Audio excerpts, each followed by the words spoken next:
Apa yang menyebabkan anak ini marah? Apa yang menyebabkan anak ini mengunci pintunya?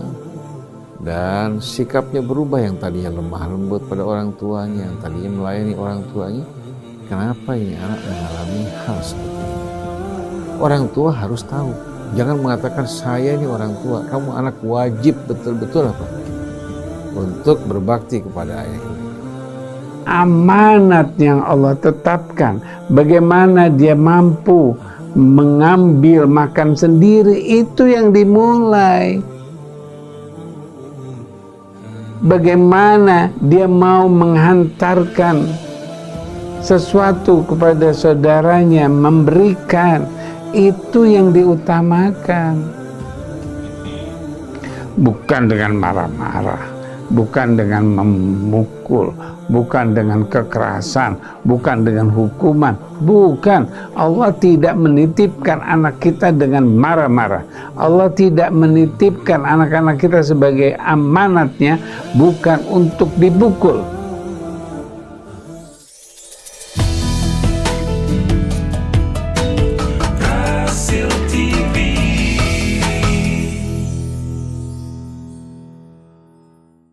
Bismillahirrahmanirrahim. Assalamualaikum warahmatullahi wabarakatuh. Allahumma sholli ala sayyidina Muhammad wa ala ali sayyidina Muhammad. Alhamdulillah, kita berjumpa lagi hari ini dalam acara Psikologi Keluarga bersama Ustadz Husin bin Hamid Al-Atas, juga Ustadz Abu Bakar Baraja, Ustadz Hasan Sajali yang juga hadir di sini, dan Mbak Hajah Nur Nuning, juga Kang Atep Setiabudi, juga Ondi Saputra yang sibuk di meja operator dan kamera. Juga ada juga Anis Mualim ya. Alhamdulillah. Terima kasih Anis Mualim. Baik, kasus yang masuk adalah seorang ibu yang bingung sama anaknya. Anaknya nih sebetulnya baik apa enggak? Kadang-kadang baik, kadang-kadang tidak. Nanti akan dibacakan oleh Mbak Hajan Nur Nuning. Kita membaca Al-Fatihah dulu. Silakan Ustaz Husin. أعوذ بالله من الشيطان الرجيم بسم الله الرحمن الرحيم الحمد لله رب العالمين الرحمن الرحيم مالك يوم الدين إياك نعبد وإياك نستعين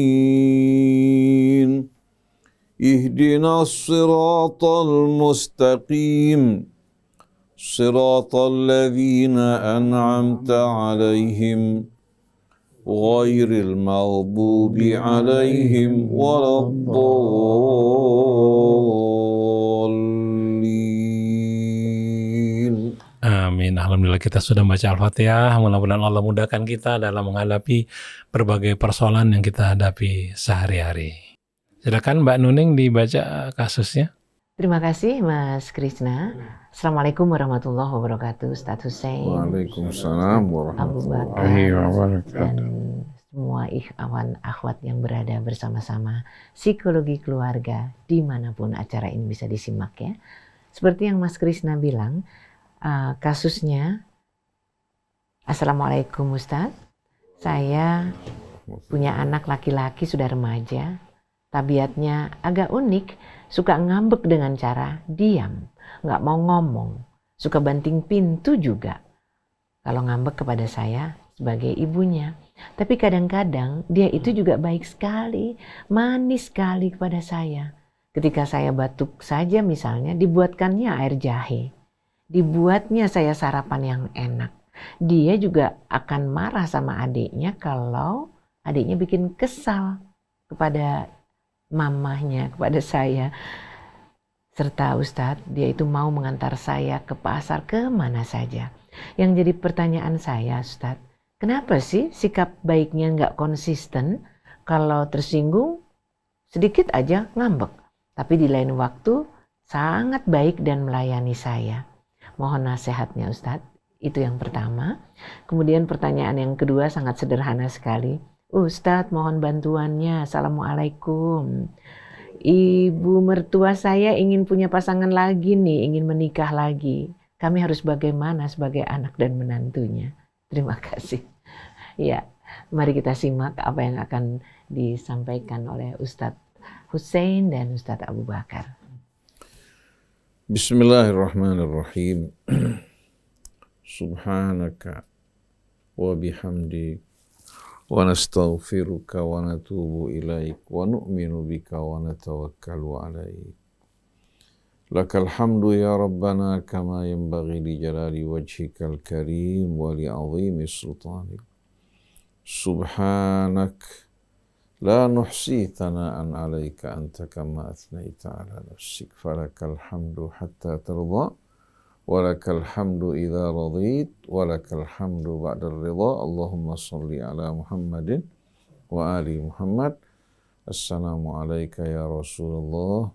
Assalamu alayka ayyuhan nabi wa rahmatullah wa barakatuh. Assalamu alayna wa ala ibadillahi salihin. Wassalamu alaikum ayyuhal ikhwatul mustami'un al-musyahidun warahmatullahi wabarakatuh. Allahumma atina min indika rahma wa 'allimna min ladunka ilman nafi'a wanfa'na bima 'allamtana. Wa ba'du. Kepada para pendengar pemirsa yang dirahmati Allah. Dalam satu riwayat diriwayatkan dari Nabi kita Muhammad sallallahu alaihi wasallam. Rahimallahu mura'an a'ana ibnahu ala birri. Allah subhanahu wa ta'ala merahmati seseorang yang membantu anaknya untuk berbakti kepadanya.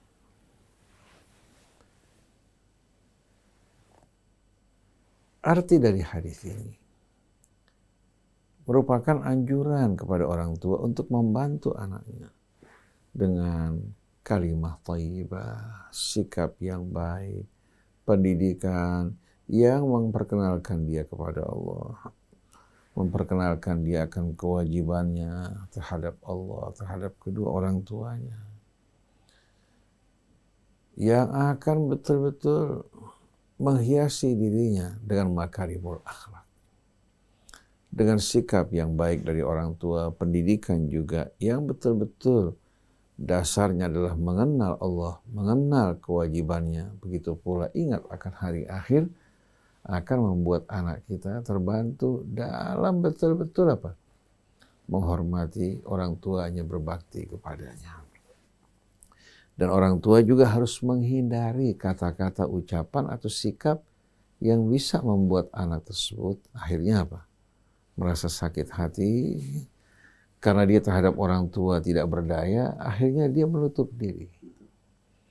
Dia marah, dia tidak berbicara, dia mengunci pintu kamarnya. Nah, pada saat kejadian semacam ini muncul, orang tua jangan dengan semena-mena menyalahkan anaknya, tapi harus dicari sebabnya. Apa yang menyebabkan anak ini marah? Apa yang menyebabkan anak ini mengunci pintunya? Dan sikapnya berubah, yang tadinya lemah lembut pada orang tuanya, yang tadinya melayani orang tuanya. Kenapa ini anak mengalami hal seperti ini? Orang tua harus tahu. Jangan mengatakan saya ini orang tua. Kamu anak wajib betul-betul apa? Untuk berbakti kepada ayah ibu kamu. Kalau sikap seperti ini yang dilakukan ayah ibu, dan dia tidak mau tahu sama sekali keluhan anaknya, lama-kelamaan nanti akhirnya anak tidak akan menghormati orang tua. Lama-kelamaan anak akhirnya akan bersikap acuh tak acuh, dia hanya merasa dirinya sebagai anak, menghormati orang tua, tapi tidak tumbuh di hatinya rasa cinta pada orang tua. Maka ibu atau bapak seharusnya berusaha untuk mendekat pada anak, membuka dirinya. Pada saat dia dalam keadaan marah mengunci pintu, ya, mungkin belum bisa diajak ngomong, tapi setelah itu panggil. Ibu mau tanya, apa yang membuat kamu marah?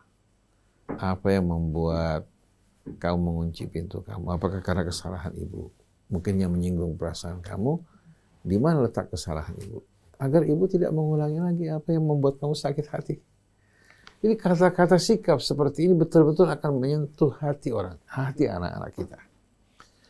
Tapi kalau kita hanya peduli terhadap perasaan kita hanya melihat perilaku anak kita ya, tanpa mencari sebabnya, maka penyakit tidak akan pernah sembuh selama-lamanya. Jadi kalau kita hanya menyalahkan anak kita, tidak mencari alasan dan sebab dia marah, sebab dia melakukan tindakan-tindakannya, berdiam, mengunci pintu, maka selamanya kita tidak akan pernah kenal anak kita.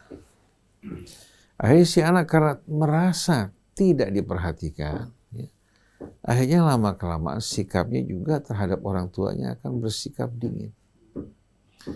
Nah, kita temukan dua contoh orang tua. Satu orang tua yang peduli pada anaknya. Peduli bukan hanya sekedar memberikan pakaian, memberikan dia uang sekolah yang cukup, kendaraan, tapi peduli terhadap keluh kesahnya. Di saat dia melihat anaknya senang, dia bertanya pada anaknya, apa yang membuat kamu senang? Di saat dia menyebutkan nikmat-nikmat yang dapatkan, bersyukur pada Allah agar Allah menambahkan nikmatnya pada kamu. Di saat dia sedang dalam keadaan, katakan moodnya tidak baik, mukanya kelihatan dalam keadaan jengkel, ayah atau ibu berusaha bertanya, apa yang membuat kamu seperti ini? Ada perasaan apa? Ada gangguan apa di sekolah atau di rumah? Itu subhanallah si anak ya, akan membuka dirinya. Daripada membuka dirinya pada orang lain, akhirnya salah jalan atau mendapatkan resep obat yang salah, mendingan dia terbuka pada orang tua. Di saat dia tumbuh, katakan selesai sekolah dia bekerja, dia juga akan ajak musyawarah orang tuanya, bah, ini ada persoalan begini, atau ada proyek begini, menurut abah gimana? Dia akan bertanya, dan dia akan merasa senang karena orang tua ini memberikan jawaban, bukan hanya sekedar jawaban dari orang tua pada anak, tapi solusi. Memberikan alasan kalau sampai itu jangan kamu kerjakan, memberikan juga motivasi dorongan, ini merupakan kesempatan yang baik bagi kamu. Jaga diri kamu, bersikap jujur, insya Allah rahmat Allah akan turun kepada kamu. Nah, saya jumpai pada akhir-akhir ini, kita temukan bahwa anak-anak kita lebih banyak menerima asupan-asupan yang datang dari apa? Dari gadget. Ini bukan lagi hanya sekedar saluran kecil, tapi gelombang. Gelombang ya, asupan yang masuk kepada anak kita, membuat dia terkagum-kagum di saat dia menyaksikan katakan fenomena-fenomena yang muncul di hadapan ini merupakan idola buat dia. Katakan di saat dia menyaksikan katakan seorang musisi yang tampil di depan hingga terkenal, atau seorang YouTuber yang bisa menghasilkan uang yang cukup besar, dia mengatakan, ngapain saya capek-capek sekolah? Lebih baik saya menjadi apa? YouTuber. Sebulan saya mendapatkan bisa ratusan juta rupiah. Jadi akhirnya ya, yang merupakan dasar pendidikan dia diabaikan. Dia tertarik untuk menyaksikan fenomena-fenomena yang sedang muncul dan ngetren pada saat ini.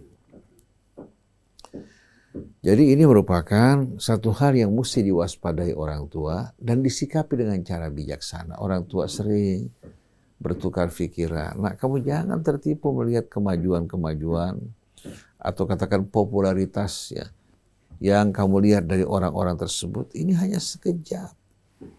Ini hanya merupakan apa? Satu kejadian yang bersifat musiman. Tapi pendidikan merupakan bekal ilmu kamu. Baik yang menyangkut urusan dunia kamu, begitu juga agama kamu. Ini yang akan membuat kamu mengenal betul-betul kehidupan, wawasannya, adab-adab, akhlak-akhlak, dan kesempatan yang kamu akan raih melalui usaha kamu, bukan mendapatkan keuntungan instan dari pekerjaan yang kalau kita perhatikan, pekerjaan yang sama sekali tidak mendidik. Karena banyak orang-orang kita jumpai yang kehilangan lapangan pekerjaan, banyak yang beralih ke YouTuber.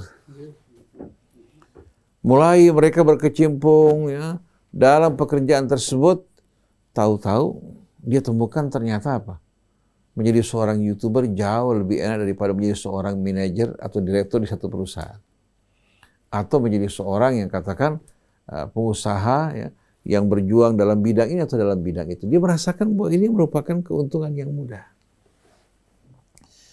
Jadi di sini orang tua tidak lagi dapat seperti dulu. Kalau kita dulu mau sekolah, katakan dari SD ke SMP kita bawa map kita melamar sendiri. Kalau sekarang nggak bisa. Orang tua yang mendampingi anaknya, betul nggak?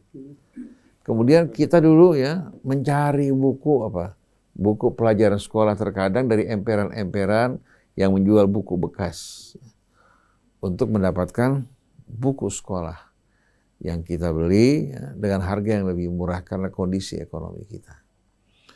Kalau sekarang hal seperti ini nggak terjangkau lagi buat anak-anak kita. Orang tua mendampingi, mengarahkan, apalagi dengan arus informasi yang luar biasa dahsyatnya. Kalau orang tua tidak dekat dengan anaknya, dia harus siap kehilangan anaknya. Nah, kalau saya lihat dalam kasus ibu ini ya, yang ibu ceritakan sebetulnya anak ini lebih banyak positifnya daripada negatifnya. Dia mendampingi ibu. Jarang anak-anak yang mau pergi mengantar ibunya, apalagi berbelanja. Ya. Kemudian dia melayani ibunya, punya rasa khawatir dan prihatin. Kalau adiknya bersikap kurang ajar pada ibunya, dia marah. Ini menunjukkan bahwa benih-benih kebaikan atau tunas-tunas kebaikan telah tumbuh di hatinya. Nah, pada saat dia marah, pada saat dia mengunci pintu, ibu jangan lupakan kebaikan-kebaikan dan nilai-nilai positifnya hanya karena menyaksikan fenomena seperti ini. Yang harus ibu lakukan, coba ibu bertanya. Apa kira-kira yang menjadi penyebab dia begitu? Apakah dia tersinggung oleh ibu atau oleh bapaknya? Atau dia diremehkan? Ya? Atau dia umpamanya katakan disakiti oleh saudaranya sedangkan orang tua berpihak kepada saudaranya. Bisa aja ini menjadi penyebab anak tersebut akhirnya menutup pintu. Dan saya temukan berbagai macam kasus yang berhubungan dengan hal ini, kebanyakannya karena kesalahan orang tua. Anaknya siap menjalankan perintah orang tua tanpa membantah. Tapi orang tua selalu menilai pekerjaannya apa sia-sia. Tidak pernah memberikan apresiasi yang baik. Mestinya orang tua, pada saat anaknya bersikap baik, berikan penghargaan. Pada saat anaknya berbuat salah, ingatkan. Tapi jangan dengan melecehkan, dengan menjatuhkan, atau membanding-bandingkan dia dengan saudaranya. Begitu dia bandingkan dengan saudaranya, dia akan membenci saudaranya. Dan kebencian yang menanamkan adalah ibu atau bapak. Ini sebuah kesalahan. Jadi sebetulnya anak-anak kita, pada dasarnya mereka baik. Diciptakan Allah fi ahsani taqwim. Dia tumbuh di tengah-tengah kita, dia menyerap perilaku orang tuanya. Dia menyerap kebiasaan bapaknya, menyerap kebiasaan ibunya. Nah begitu dia bergaul keluar, dia akan terpengaruh juga dengan pengaruh dari lu. Tapi ingat, pengaruh dari luar tidak akan begitu dominan apabila pengaruh dalam rumah dominan. Bapak ibu memberikan kehangatan, sikap manis pada anak-anaknya, memberikan contoh yang baik akan menjadi idola yang terus melekat dalam hatinya.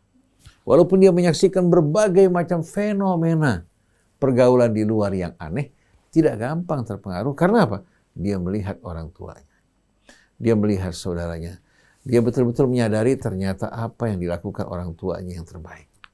Dan saya kenal betul-betul orang-orang yang hidup dari kondisi sederhana, tapi terbuka bersama orang tuanya. Kemana orang tua pergi, si anak diajak. Bergaul ke sana, bergaul kemari. Hingga si anak, walaupun dalam usia-usia SMP, dia bergaul sama orang-orang tua. Ikut memberikan komentar. Bahkan si ayah bertanya, bagaimana pendapat kamu? Subhanallah. Anak tersebut dari mulai kecil betul-betul rapi, sopan, santun, dan dewasa. Karena orang tuanya yang mendewasakan dia. Berbeda kalau orang tua selalu memandang anaknya kecil. Kamu tahu apa? Kamu jangan berpikir macam-macam. Selalu si anak dikecilkan. Padahal si anak kalau di luar memiliki peran yang luar biasa. Tapi rasa percaya dirinya dihilangkan oleh perbuatan, perkataan orang tuanya. Jadi mulai sekarang Bapak Ibu, rubah sikap kita. Coba kita dekatkan diri kita pada anak-anak kita. Kalau anak kita dalam keadaan bersedih, bermuram durja, ada persoalan baik dalam maupun di luar, ibu tanya. Dan ibu jangan mengecam kesalahan dia kalau dia bersalah. Tapi berikan nasihat yang baik. Nah, semua manusia, ya, semua manusia itu bisa berbuat salah. Tapi kalau kamu sudah salah sekali, jangan kamu ulangi. Bukan orang tua mengecam, membuat perasaannya semakin apa? Semakin gelisah kan? Akhirnya besok-besok dia tidak bakal cerita lagi pada orang tuanya.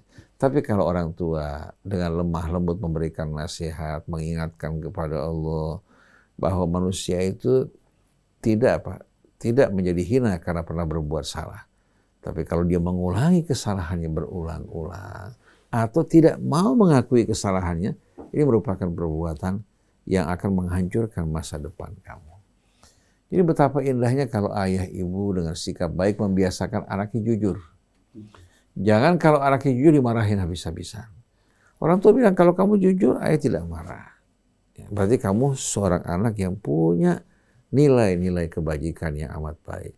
Kalau kamu berbuat salah, ayah berikan nasihat buat kamu. Jangan kalau si anak jujur, orang tua marah. Kalau anak bohong, orang tua senang. Karena orang tua merasa di saat si anak berbohong, ya, keburukan tertutup. Tapi kalau orang tua terbuka bersama anaknya, tidak berlebih-lebihan pada saat marah, tidak juga berlebih-lebihan memanjakan anaknya. Khairul umuri awsatuha. Jadi ibu fahami bahwasanya anak ibu dengan apa yang tadi ibu ceritakan sebetulnya merupakan anak yang baik. Nah kalau dia marah, tutup kamar dan lain sebagainya, coba ibu cari sebabnya. Insya Allah kalau ibu tahu sebabnya, ibu dapat memaklumi anak tersebut dan esok hari ibu tidak mengulangi apa yang ibu lakukan. Atau kalau datangnya dari luar, ingatkan pada anak kamu sabar, nah. Itu biasa, setiap manusia dalam pergaulan pasti ada gesekan. Kalau kamu tabah, kamu sabar, mental kamu akan lebih kuat. Jadi mudah-mudahan Allah berikan hidayah taufik buat kita sebagai orang tua untuk betul-betul terbuka bersama anak kita. Hingga anak kita bisa curhat dengan baik, menyampaikan keluhannya. Orang tua di saat berbuat salah, jangan malu-malu minta maaf. Maaf, tadi Abah dalam keadaan khilaf. Marah-marah Abah salah dalam hal ini. Kan indah sekali kan? Jadi si anak juga punya kebiasaan untuk mengakui kesalahannya pada saat dia salah. Jangan si bapak membela kesalahan dia. Nah ini banyak kejadian. Si bapak melarang anaknya merokok. Suatu anaknya bertanya, kan ayah merokok. Lain, ayah kan sudah tua. Kamu anak-anak. Si anak bilang, kalau saya sudah tua, boleh dong ya. Begitu juga si bapak nonton film yang tidak baik. Si anak disuruh apa? Masuk kamar. Kamu anak kecil minggir. Kalau udah tua boleh ya. Padahal perbuatan orang tuanya perbuatan salah. Nah persoalan kedua, ibu mertua mau kawin lagi. Setelah suaminya meninggal, dia mau menikah. Akhirnya anak-anaknya ribut. Anak-anaknya di sini ya kita perhatikan, berat kalau sampai ibunya harus menikah lagi. Artinya mereka merasa seolah ibunya berkhianat pada ayahnya. Apalagi ayahnya banyak meninggalkan harta buat ibu. Betul nggak? Pada zaman ini kita jumpai kalau seorang wanita menjanda mau menikah lagi dianggap tabu. Tapi herannya kalau berzina tidak dianggap tabu. Kalau pergi bersama pria yang bukan muhrimnya tidak dianggap tabu. Kalau dia menikah lagi dianggap tabu. Padahal pada masa Nabi kita Muhammad SAW, pada masa sahabat Nabi, seorang wanita menjanda. Begitu suaminya meninggal dunia, dia takut dirinya bermaksiat, dia menikah lagi dengan suami yang baik-baik, mengayomi dia, dan juga ikut merawat anak-anaknya. Contohnya Imam Ali bin Abi Thalib alaihissalam. Ketika Abu Bakar radhiyallahu anhu meninggal dunia, Abu Bakar As-Siddiq, Abu Bakar memiliki istri ya pada saat itu yang sedang hamil. Kemudian melahirkan anak yang bernama Muhammad. Bernama Muhammad. Nah karena Imam Ali melihat istrinya Abu Bakar yang baru melahirkan anak ya, dalam kondisi membutuhkan perhatian, dia menikah dengan wanita ini. Dan merawat anaknya hingga dewasa. Dan beliau mencintai Muhammad seperti mencintai Hasan dan Husain. Kita lihat bagaimana beliau ya merawat anaknya Abu Bakar As-Siddiq radhiyallahu anhu. Ini menunjukkan hubungan yang harmoni kan di antara mereka kan. Begitu juga ketika Sayyidina Umar, putrinya Hafsah menjanda, dia tawarkan putrinya kepada Abu Bakar. Dia tawarkan putrinya kepada Utsman. Suatu Abu Bakar menolak, ditawarkan kepada Utsman. Ternyata dua-duanya menolak. Sayyidina Umar marah pada saat itu. Tidak lama kemudian Rasulullah melamar Hafsah. Akhirnya Abu Bakar mengatakan pada Umar, ketika saya menolak karena saya dengar Rasulullah ingin mengambil putri kamu yang menjanda. Rasulullah ambil Hafsah, ya, dijadikan sebagai ibu dari orang-orang yang beriman, dia rawat dengan baik, ya, memuliakan dirinya, dengan sendirinya membangun kedekatan dengan Sayyidina Umar. Dengan Abu Bakar dia menikahi Aisyah, membangun kedekatan, sedangkan pada Utsman dan Ali kedua-duanya menantu Rasulullah SAW. Jadi kita lihat bahwa seorang janda menikah lagi walaupun memiliki beberapa anak bukan merupakan hal yang tabu atau merupakan hal yang memalukan. Asal dia di saat menikah memilih pria yang beriman dan bertakwa. Jangan laki-laki yang menginginkan hartanya. Jangan laki-laki yang membuat dia mabuk kepayang, akhirnya perannya sebagai seorang ibu diabaikan. Jadi bukan merupakan hal yang tabu.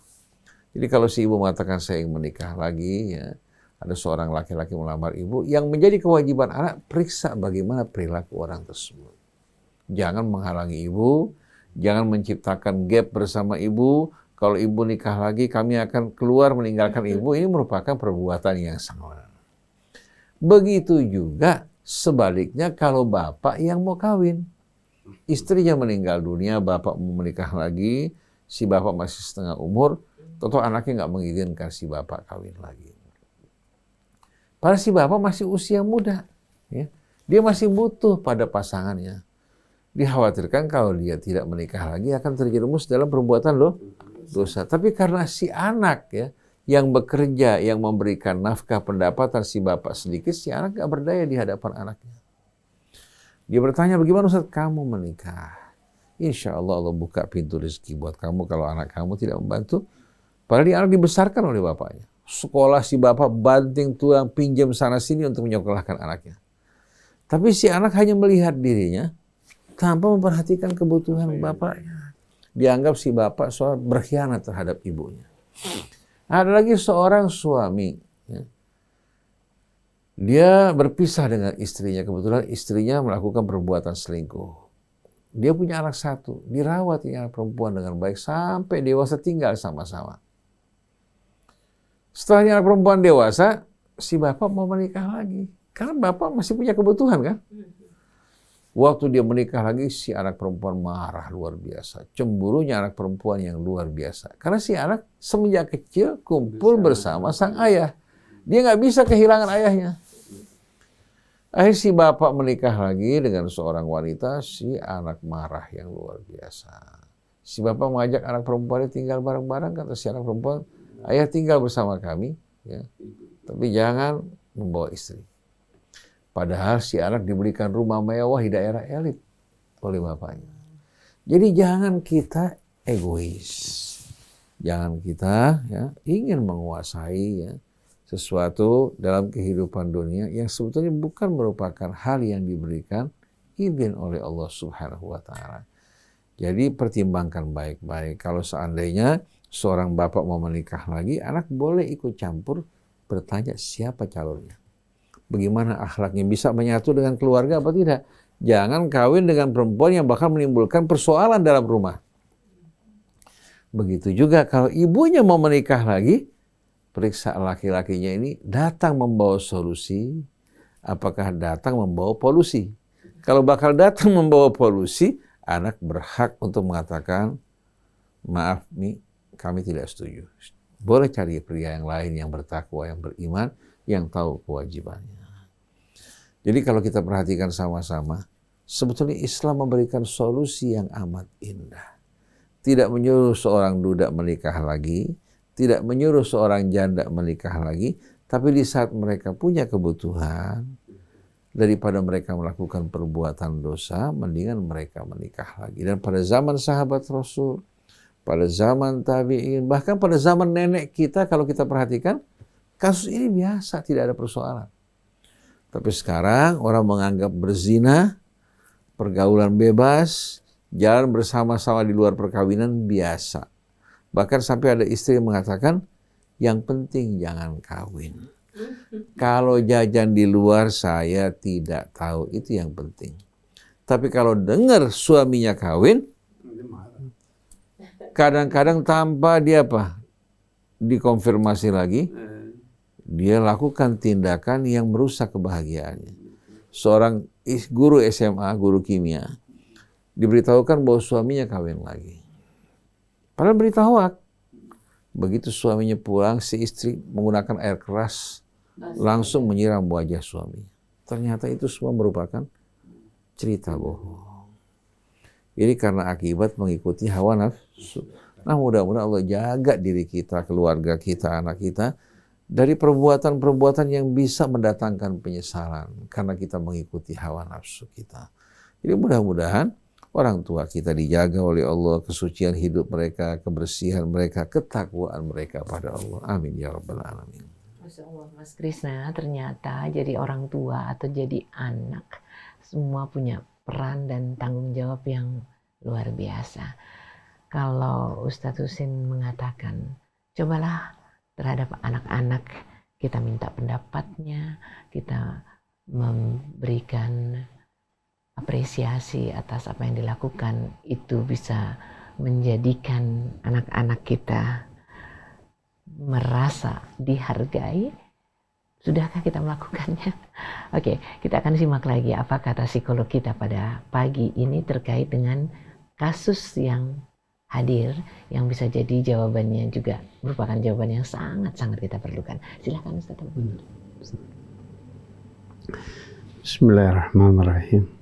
Assalamualaikum warahmatullahi wabarakatuh. Waalaikumsalam warahmatullahi wabarakatuh. Alhamdulillah. Begitu nikmat yang Allah berikan, segala sesuatunya sudah ada dan di tempatnya.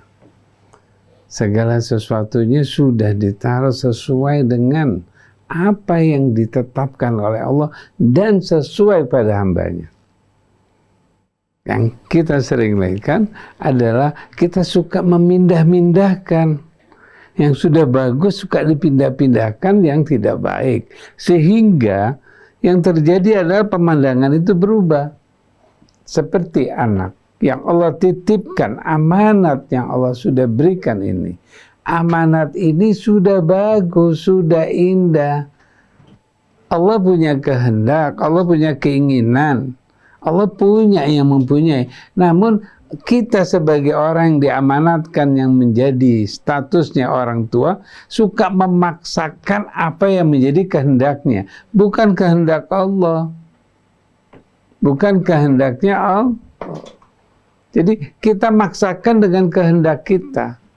Kita mau apa yang terjadi pada kehidupan ini, saya mau. Apa sebabnya? Bisa saja orang tuanya banyak informasi yang masuk. Perhatikan. Jadi banyak informasi yang masuk dari orang tuanya dari berbagai macam, akhirnya berkeinginan untuk anak-anaknya seperti yang diinformasikan, bukan mencari informasi yang benar, tidak lagi memperhatikan informasi yang benar yang Allah sudah tetapkan. Ini yang sering kita lihat. Terjadinya ketidaksesuaian antara anak dengan orang tua. Terjadinya ketidaksesuaian antara anak dengan orang tua dikarenakan keinginan dan kebutuhan anak dan orang tua yang berbeda, yang bersilang. Di situ terjadi. Padahal kalau kita perhatikan antara kebutuhan orang tua dan kebutuhan anak itu serasi kalau kita mau menyesuaikan sesuai dengan apa yang ditetapkan Allah. Maka ada satu ungkapan, didiklah anakmu sesuai dengan zamannya karena dia lahir bukan pada zaman kita. Tapi secara esensial kita mendidiknya tetap dengan yang sudah ditetapkan. Namun suasana itu juga kita harus perhatikan. Budaya kita perhatikan. Bukan berarti kita tenggelam dengan budaya, tidak. Ketetapan, ketentuan sudah ada. Ada satu kisah, seorang ayah tiba-tiba mendapatkan video singkat, ya. Begitu dia lihat, kalau kamu mau mendidik anakmu dengan baik, ya, matikan itu internet, jangan kasih dia makan, jangan kasih dia uang, suruh dia mencari sendiri. Kalau kita biarkan, dia akan seperti anak yang tidak berdaya. Maka biarkan dia bisa sendiri. Kita perhatikan, wow, anak kita bisa mandiri, udah kirim ke anaknya. Apa yang terjadi pada anak itu? Nah, di situ ada satu perubahan kesalahan. Walaupun kita tahu dari mana video ini, harus kita perhatikan. Matikan internet, tujuannya untuk apa? Nggak ngasih makan, tujuannya untuk apa? Nggak ngasih makan, nggak ngasih duit dia, tujuan untuk apa? Tujuan untuk dia mau mencari sendiri, dia mau bisa mandiri, dia bisa bekerja.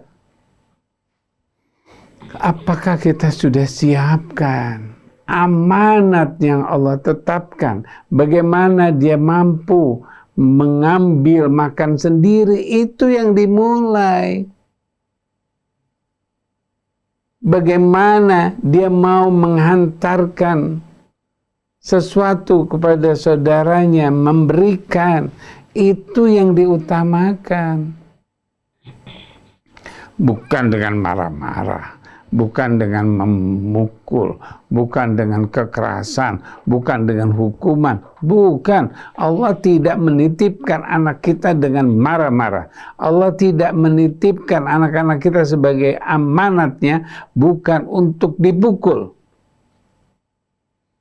bukan untuk dengan kekerasan, namun arahkan, sesuaikan dengan apa yang Allah sudah tetapkan, sudah ciptakan, bukan maunya kita.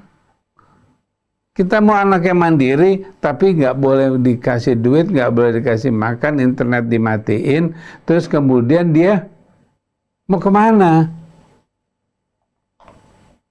Kalau dia sudah pergi jauh, bingung, dia kebingungan di luar, dimanfaatkan oleh orang luar, apa yang terjadi? Oleh karena itu, ketika anak kita belum bisa, belum mampu, perhatikan apa yang terjadi ketidakmampuan dia. Ketika dia ngambek, apa yang terjadi pada anak itu ngambek? Bukan kita marah, bukan kita kesel, bukan kita, loh kenapa sih anak saya suka ngambekan? Bukan. Apa yang terjadi? Tentu kita sebagai orang yang diamanatkan meletakkannya salah.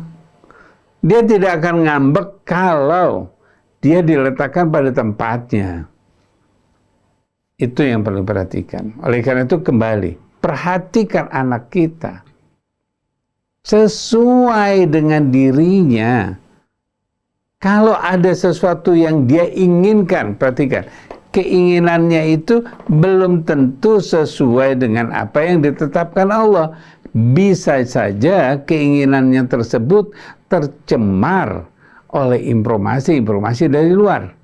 Oleh karena itu, cemar itulah yang harus dibersihkan. Penuhnya informasi yang masuk kepada anak kita, yang kemudian tiba-tiba muncul menjadi ngambek. Di sini kita sebagai orang tua bukan marah dengan ngambekannya, tapi bagaimana kita mengisi agar supaya anak itu tidak merasa dirinya sensitif, tidak merasa dirinya ngambekan. Isi. Begitu banyaknya informasi keislaman, begitu banyaknya hal-hal yang harus diperlakukan dalam keislaman, bagaimana Islam mengajarkan anak kita akhlak. Coba perhatikan, begitu dia baru bisa berjalan, waktu mau memegang tangan kiri atau mau menyuapkan pakai tangan kiri, kita bilang nggak boleh, ditarik, jangan, karena dia baru belajar. Ketika dia pakai tangan kiri, setelah itu berikan di tangan kanannya agar supaya dia tahu bahwa ini yang benar. Bahwa ini yang benar. Ketika dia ngambek, bukan berarti, ibu salah melulu nih, kamu ngambekan. Yang benar dong, kamu konsisten dong. Kalau baik-baik terus, jangan pakai ngambek lagi. No. Waktu dia ngambek, berikan kesempatan dia untuk bisa berpikir. Allah menyuruh anak kita, menyuruh kita untuk berpikir, maka berikan kesempatan anak kita untuk berpikir. Jangan kita, kamu ngambekan melulu, ibu gak suka deh kalau kamu ngambekan terus. Akhirnya dia ngambek lagi. Dan dia akan terus ngambek lagi. Oleh karena itu ketika dia ngambek, perhatikan apa yang terjadi pada anak kita itu. Oh, berikan kesempatan dia berpikir. Ketika dia sudah selesai ngambeknya, boleh kita berdialog, berinformasi. Apa yang terjadi, nak? Aku kesal sama ibu. Oh, maafkan ibu. Walaupun tidak terjadi, walaupun si ibu tidak bermaksud untuk mengesalkan, mungkin ada kesalahpahaman, tapi ketika dia mengatakan, aku kesal sama ibu, langsung katakan, maafkan ibu, agar si keselnya dia itu terobati. Ketika dia mengatakan, habis ibu sih dipanggil nggak dengar-dengar terus, oh, ibu tadi kamu manggil, oke. Ibu dengar, cuman ibu ada pekerjaan. Insya Allah nanti ibu akan menyahut atau datang pada kamu. Itu selesai. Itulah penyelesaian, bukan dengan dia ngambek. Kamu kayak gitu terus, ibu juga bisa ngambek sama kamu. Main balas-balasan. Tidak. Ketika dia memberikan, misalnya dia mau ngantar ke pasar, di saat itu berikan kebanggaan pada anak kita, sehingga dia akan merasa waktu dia ngambek, aku bangga, aku pernah melakukan, ibu selalu memberikan aku.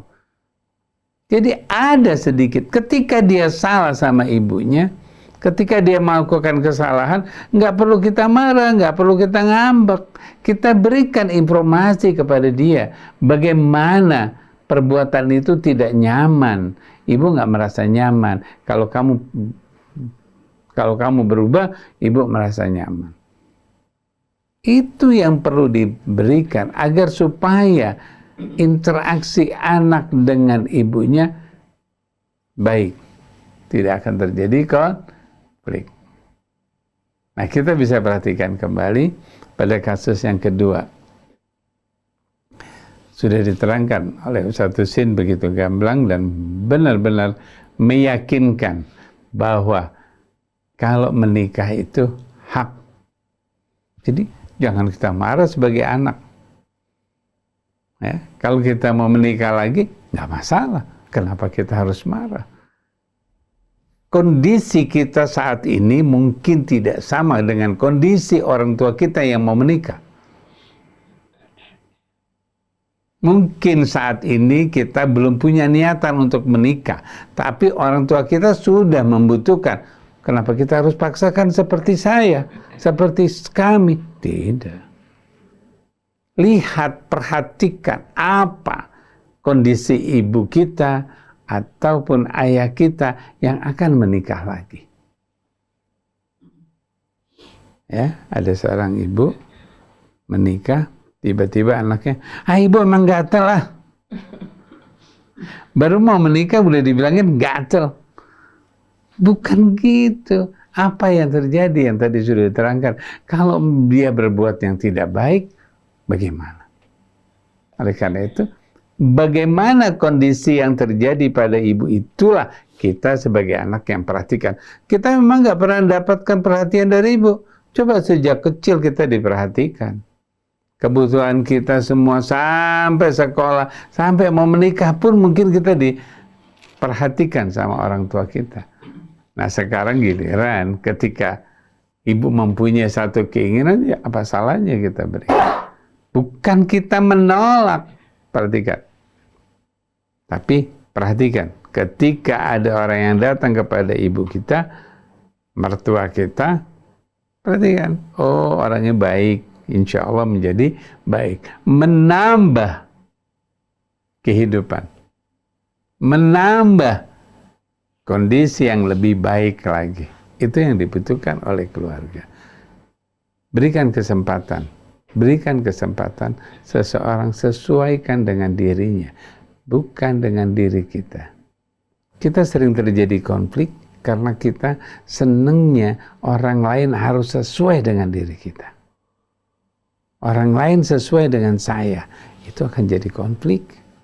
Tapi kalau kita berikan kesempatan orang untuk berbuat sesuatu yang mungkin cocok dengan saya, mungkin cocok dengan orang yang lain, kalau belum cocok dengan saya, artinya kita harus melihat, oh nggak pas, ya sudah. Kenapa kita harus marah, kesel? Kenapa sih dia nggak pas sama dengan saya? Kenapa sih dia nggak harus pemahaman dengan saya? Nggak perlu. Waktu dia sepemahaman, itulah dengan kita. Tapi waktu nggak sepemahaman, lepaskan. Cari yang sepemahaman. Kita tidak akan pernah konflik. Orang tua pada anak, orang tua kepada suami pada istrinya, istri pada suami, jangan kita paksakan apa yang menjadi. Tetapkan pada yang ditentukan Allah. Insya Allah. Jika itu benar-benar terjadi, pastikan semuanya damai. Terima kasih. Masya Allah. Jadi nggak selalu jadi orang tua bener ya. Ustadz Husain masih ada waktu, boleh ditambahkan? Allah berfirman, A'udzubillahi minasyaitonir rajim. Ya ayyuhalladzina amanu qu anfusakum wa ahlikum. Wahai orang-orang yang beriman, lindungi diri kalian dan keluarga kalian dari api neraka. Melindungi bukan berarti memenjarakan mereka, tapi kita membimbing mereka, mengarahkan mereka ke jalan yang benar. Dan syarat utama untuk bisa melakukan hal tersebut dengan cara menghubungkan anak kita dengan Allah. Begitu hati terhubung dengan Allah, diterangi oleh cahayanya, otomatis petunjuk Allah akan mendampinginya. Jadi jangan orang tua perhatian terhadap pelajaran-pelajaran umum. Pelajaran bahasa Inggris, orang tua panggil guru, bahkan anak diberikan peringatan. Tapi di saat yang berhubungan dengan Allah diabaikan, bagaimana Allah akan membantu hambanya di saat hambanya mengabaikan Allah? Kita harapkan mudah-mudahan melalui psikologi keluarga ini, ini bukan merupakan solusi simsalabim, tapi kita berharap kita semua bersama-sama kembali dan mengembalikan anak-anak kita kepada Allah. Allah yang maha pengasih lagi maha penyayang akan menjaganya dari hal-hal yang bisa menimbulkan kerusakan buat dirinya dan menumbuhkan kebaikannya. Percaya, Allah tidak akan pernah menyalahi janjinya. Subhanakallahumma wa bihamdika, asyhadu an la ilaha illa ant, astaghfiruka wa atubu ilaik. Subhanallah. Ustadz Husain, Ustadz Abu Bakar, terima kasih banyak karena pelajaran pagi ini itu membuka sekat pemahaman baru bagi kita terkait dengan peran kita, entah sebagai orang tua atau sebagai anak. Mas Krisna, waktunya sudah habis. Mudah-mudahan akhlak dan iman yang senantiasa berdampingan ini benar-benar membuat kita mampu menjadi hambanya. Ya Mas Krisna. Alhamdulillah, terima kasih Ustadz Husain, Ustadz Abu Bakar Baraja segala nasihatnya. Mudah-mudahan apa yang tadi disampaikan dapat meringankan beban kita semuanya. Baik, saya Muhammad Krisna, kemudian Atep Setiabudi dan Anis Muali mohon pamit. Wabillahi taufiq wal hidayah. Assalamualaikum warahmatullahi wabarakatuh.